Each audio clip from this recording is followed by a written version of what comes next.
Have you ever wondered what happens when the veil between heaven and earth just seems to part for a moment? Today, we're diving into a really powerful first-hand account of an experience just like that, something the author calls the Christlight. We're going to get into not just what happened, but what it could all mean. The author's own words really set the stage here, don't they? And notice the emphasis, awake, fully conscious. This isn't being presented as some kind of dream or a hazy vision. Nope, this is being described as a real event in the real world. It's a pretty bold claim, and right away, it raises the stakes for this whole story. So, how in the world do you even start to describe an experience like that? Well, the author breaks it down into a few key sensations that, honestly, paint a pretty vivid picture of this overwhelming reality.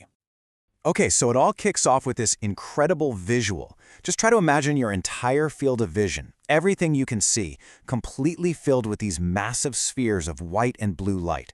So much so that the room you're in, the world around you, it just vanishes. That's the starting point. But here's the thing. This wasn't just some light show happening in front of them.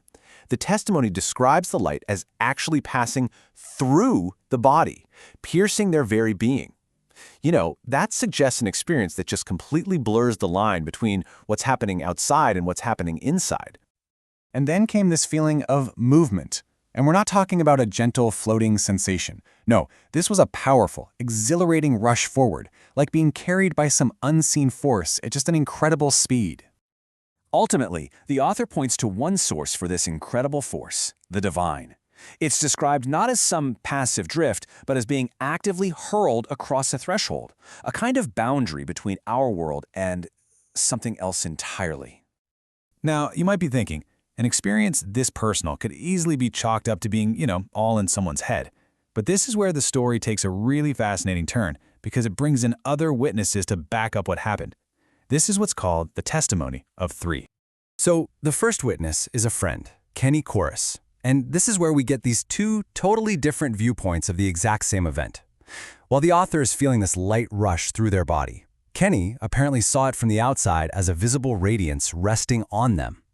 Having these two perspectives, one internal, one external, is presented as this really powerful proof that something real, something tangible was going on. The third witness. Well, this one is maybe the most unconventional. It's the author's late brother, Darren. His spiritual presence is described as a kind of constant in the author's life. But in this specific moment, his role changed. He wasn't the message himself. He was a witness to something much, much bigger. And the author draws this really fascinating parallel here, using a verse from the Bible to explain his brother's role. See, just like John the Baptist wasn't the light, but came to point to it, Darren's presence here is seen as a testimony to the Christlight, pointing away from himself and toward a divine source. You know, an experience like this, as personal as it is, doesn't just happen in a vacuum. The author connects it to this long, profound pattern you can find all throughout the Bible, where a divine presence often shows up as a powerful physical light. I mean, if you think about it, this idea of God's presence manifesting as light is a major theme. It's right there at the beginning, let there be light in Genesis. It's the pillar of fire in Exodus, and of course, there's the blinding light that completely transforms Saul on the road to Damascus. So this historical pattern really provides a framework for understanding this kind of modern-day encounter. Okay, so we've talked about what this experience was like, and we've put it in a scriptural context. But that leads to the really big question, right? What's it all for? According to the testimony, this wasn't just a momentary flash. It was the beginning of a deep, profound work of transformation. The whole purpose here is described as nothing less than a complete transformation. It's tied to this theological idea of becoming a new creation, where this divine light acts like a catalyst, It sparks this deep, internal reshaping of who a person is. And it's really important to get this. The transformation isn't about suddenly becoming perfect overnight. Not at all. It's about a gradual process, about developing what the Bible calls the fruit of the Spirit.